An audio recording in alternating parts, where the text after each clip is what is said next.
ఓం శ్రీ గురుభ్యో నమః. హరి ఓం. శుక్లాంబరధరం విష్ణుం శశివర్ణం చతుర్భుజం ప్రసన్నవదనం ధ్యాయేత్ సర్వవిఘ్నోపశాంతయే. మకర రాశి వారికి ఈ ఫిబ్రవరి నెల ఏ విధంగా ఉండబోతోందో తెలుసుకుందాం.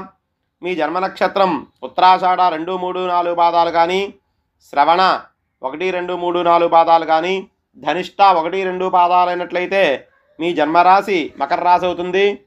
ఈ రాశి వారికి పంచమ స్థానమందు గురుడు, ద్వితీయ స్థానమందు శనేశ్వరుడు, తృతీయ భాగ్యస్థానములయందు రాహుకేతువులు సంచార ఫలితంగా ఈ రాశి వారికి అన్ని విధాలుగా అన్ని రంగాల వారికి కూడా యోగకాలంగా చెప్పుకోవచ్చు.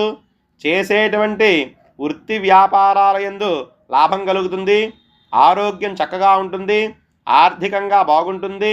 సరైన సమయానికి ధనం చేతికి అందడం వల్ల కొన్ని సమస్యలను తీర్చుకుంటారు. అలాగే భూ సంబంధ ధన వ్యవహారంలో లాభాలు వస్తాయి.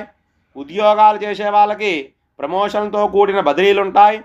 సంతానం మంచి అభివృద్ధిలో ఉంటుంది. సమస్యలన్నీ కూడా పరిష్కారం అవడానికి ఈ నెలలో చాలా వరకు అవకాశం ఉంది. ఇక విద్యార్థులకు పోటీల్లోనూ చర్చా వేదికల్లోనూ కూడా రాణించి మంచి బహుమతులు గెలుచుకుంటారు. వ్యక్తిగతంగా కూడా విలువ పెంచుకుంటారు. సంఘంలోనూ రాజకీయపరంగా కూడా మంచి అభివృద్ధి సాధిస్తారు.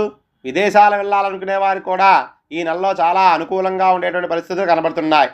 ఇంకా ఎవరైనా సరే ఈ మకర రాశి వారు ఇబ్బందులు పడుతున్న వాళ్ళు ఉన్నట్లయితే వాళ్ళు ఒక 7 శనివారాలు నవగ్రహాలయాలకు ప్రదక్షిణాలు చేసి ఆ నవగ్రహాలకు నమస్కారం చేసుకోవడం వల్ల చిన్న చిన్న ఇబ్బందులన్నీ కూడా తొలగి అంతా శుభప్రదంగా ఉంటుంది.